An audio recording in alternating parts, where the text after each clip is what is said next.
আসসালামু আলাইকুম আব্দুল্লাহ। প্রিয় দর্শক কেমন আছেন? আশা করি ভালো আছেন। প্রিয় দর্শক, দেশের বাজারে ইলিশের দাম বেশি, রপ্তানিতে অনীহা। চলুন বিস্তারিত তথ্য জেনে নিই। প্রিয় দর্শক, ভরা মৌসুমে বাংলাদেশের বাজারে এবছর ইলিশের সরবরাহ বেশ কম।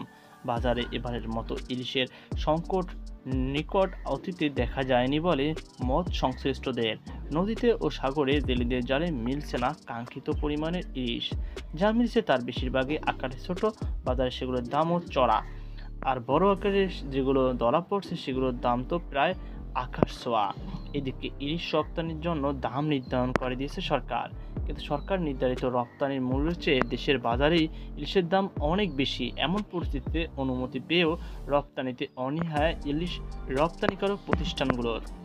আসন্ন দুর্গাপূজা উপলক্ষে বাংলাদেশ থেকে ভারতে ইলিশ মাছ রপ্তানির জন্য দেশীয় ৩৭টি বাণিজ্য প্রতিষ্ঠানকে সরকার অনুমোদন দিয়েছে।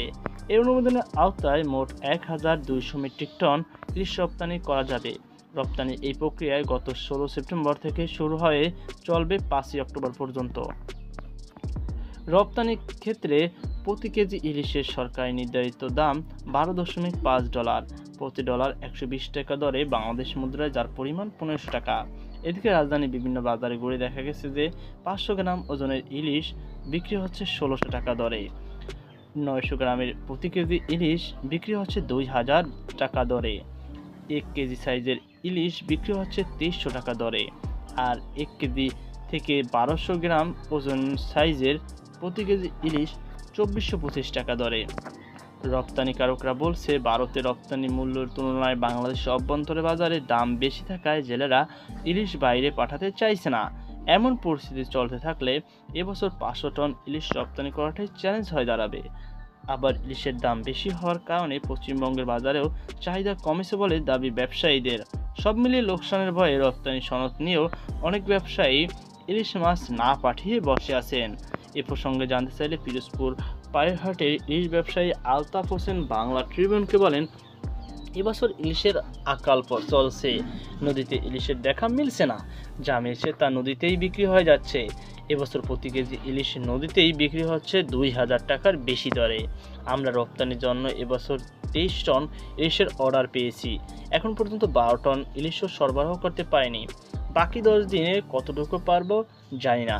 এদিকে বেনাপোল বন্দর সূত্রে জানা গেছে, গত ৭ দিনে মাত্র ২৩২ মেট্রিক টন ইলিশ রপ্তানি হয়েছে এই বন্দর দিয়ে। ব্যবসায়ী বলছেন, ১৬০০ থেকে ২৪০০ টাকা কেজি দরে ইলিশ কেনার পরেও তার রপ্তানির জন্য প্যাকেজিং ও বেনাপোল পর্যন্ত পরিবহনে আরও ১০০ থেকে ১৩০ টাকা খরচ পড়ে।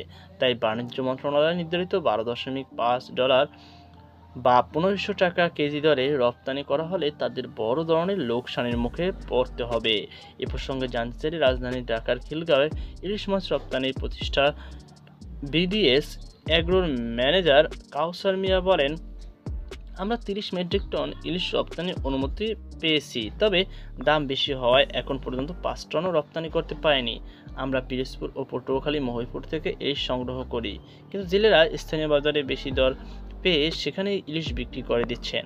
বরিশাল পোর্ট রোডে ইলিশ রপ্তানিকারক নাহিয়ান এন্টারপ্রাইজ সেলিম হোসেন বলেন, আসন্ন দুর্গাপূজায় ভারতে ৪০ মেট্রিক টন ইলিশ রপ্তানির অনুমতি পেয়েছি, এ পর্যন্ত ১৩ টন ইলিশ রপ্তানি করতে পেরেছি। গত বছর রপ্তানি শুরুর ৪ দিনে বরিশাল থেকে ভারতে ইলিশ গিয়েছে ৬০ মণ, কিন্তু এবার ৪ দিনে রপ্তানি হয়েছে মাত্র ৪৮ মণ।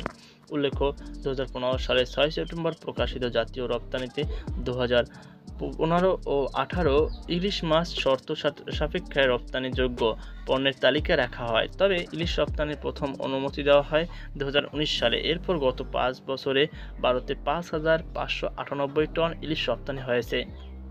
আর এবছর দুর্গাপূজা উপলক্ষে ভারতে মোট ১,২০০ মেট্রিক টন ইলিশ রপ্তানিতে অনুমতি দিয়েছে অন্তর্বর্তীকালীন সরকার।